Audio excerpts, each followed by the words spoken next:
जून को। आज 19 जुलाई है, सुबह के लगभग 8 बज रहे हैं। मैं इसको अपलोड कर रहा हूँ और ये हाइफन का पार्ट 2 है। जिस पार्ट 1 में हमने इसका थ्योरी पार्ट डिस्कस किया था।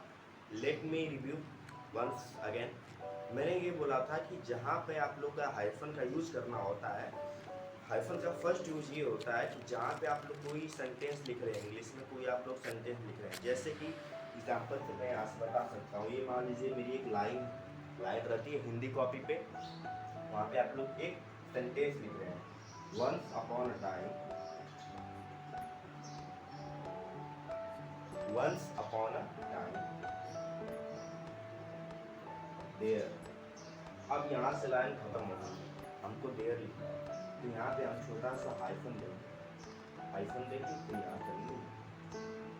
तो मतलब किसी भी लाइन में इंड वाला जो सेंटेंस का वर्ड है वो छूट जाए तो हम लोग वहाँ पे हाइफन देके दूसरी लाइन से उस वर्ड को स्टार्ट करते हैं।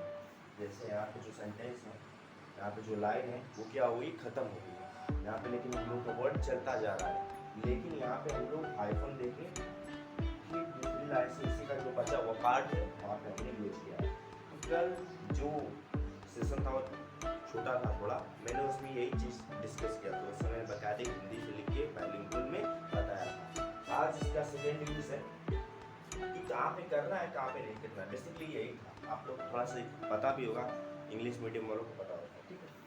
चलिए क्या बोल रहा है, जैसे कि कुछ वर्ड ऐसे होते हैं जहाँ पे हम लोग को हाइफन नहीं देना होता है, या तो लिखेंगे तो पूरा ही लिखेंगे, जैसे कि मान लीजिए कि यहाँ पे लाइन, छोटी सी लाइन में ले रहा हूँ, ठीक है। जैसे ही इज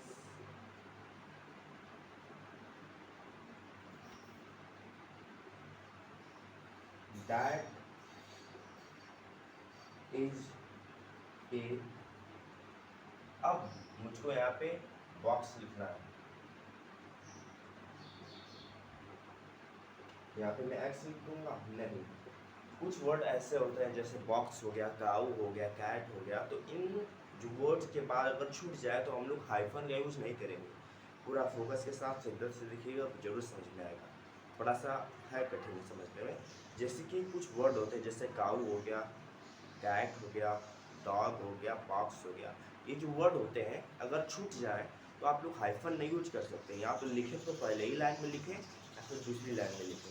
इन वर्ड के साथ आप लोग हाइफन का यूज कतई नहीं कर सकते हैं। जैसे यहाँ पे मैंने क्या किया, हाइफन का यूज किया, तो ये गलत चीज होगी। इनको कैसे लिखना है, दैट इज ए बॉक्स, या तो पूरा लिख देंगे या फिर नहीं है तो केवल ए लिख के यहाँ तक लाइन है तो ए लिख के हम लोग बॉक्स नीचे लाइन से लिखना स्टार्ट करेंगे, ठीक है। आता है समझ में, ठीक है।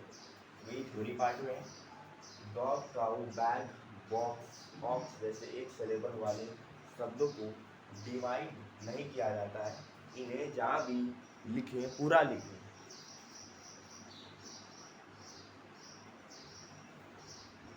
ठीक है।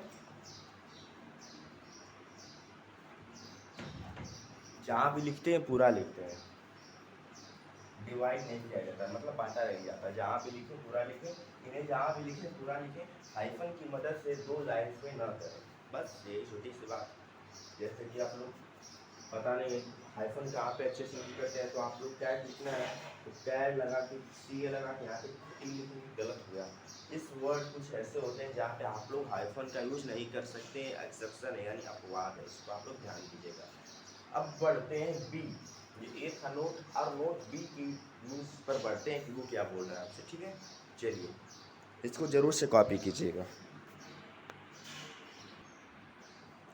इसका सेकेंड यूज बहुत ही मज़ेदार है, जिसको पढ़ के आपको बहुत ही मजा आने वाला है। क्या है, जैसे कोई भी लाइन उसको आप लोग खत्म हो रही है तो एंड में हम लोग हाइफन लगाते हैं। जैसे हम लोगों ने ग्रामर लिखा, GRAMMAR होता है, बहुत लोग इसे बोलते हैं GRAMMER। तो लेट मी वेरी क्लियर, इसकी स्पेलिंग होती है GRAMMAR, ग्रामर यानी व्याकरण। तो हम लोग क्या करते हैं कि जैसे कि हम लोग यहाँ पे कोई लाइन है, यहाँ पे मैं एक वर्ड लिख रहा हूँ GRAMMA, और दूसरी लाइन से ऐसा नहीं किया जाता है। यहाँ क्या लिखा है, गौर से देखिए, लाइन के एंड में किसी शब्द या केवल एक लेटर लिखकर या एक लेटर को छोड़कर हाइफन कभी न दें। एग्जाम्पल ग्रामर, ग्रामर है तो एक लेटर लिखने के बाद हाइफन नहीं दिया जाता है भाई, हाफ लिख लो, थोड़ा सा बचा तो 2-3 लेटर हाइफन लगा के सेकेंड लाइन से लिखना स्टार्ट करो, ठीक है।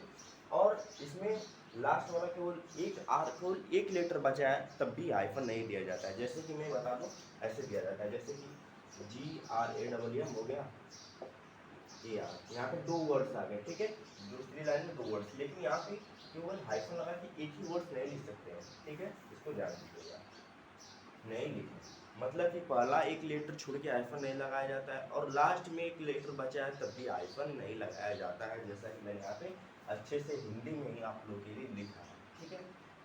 तो सभी लोग को कॉपी करना है, मैंने बताया था कि नोट्स सभी लोग बनाते चलना है, टेस्ट भी कभी लिया जाएगा तो I will take all chapters, मैं पूरे चैप्टर्स का टेस्ट लूँगा, ठीक है। तो अब इसकी थर्ड यूज यानी सी पे चलते हैं, क्या बोल रहा है वो देखिए। इसका सी यानी फर्स्ट पार्ट का जो हम लोगों ने कल देखा था उसका ABC है, तो सेकेंड पार्ट का हम लोग कल देखेंगे। तो आज देखिए क्या है, किसी शब्द का जो सिलेबल पूरा हो जाने के बाद टी हाइफन दें, जैसे कि एक सिलेबल हो गया ये बी, दूसरा सिलेबल हो गया टी और तीसरा हो गया ब्यूटीफुल।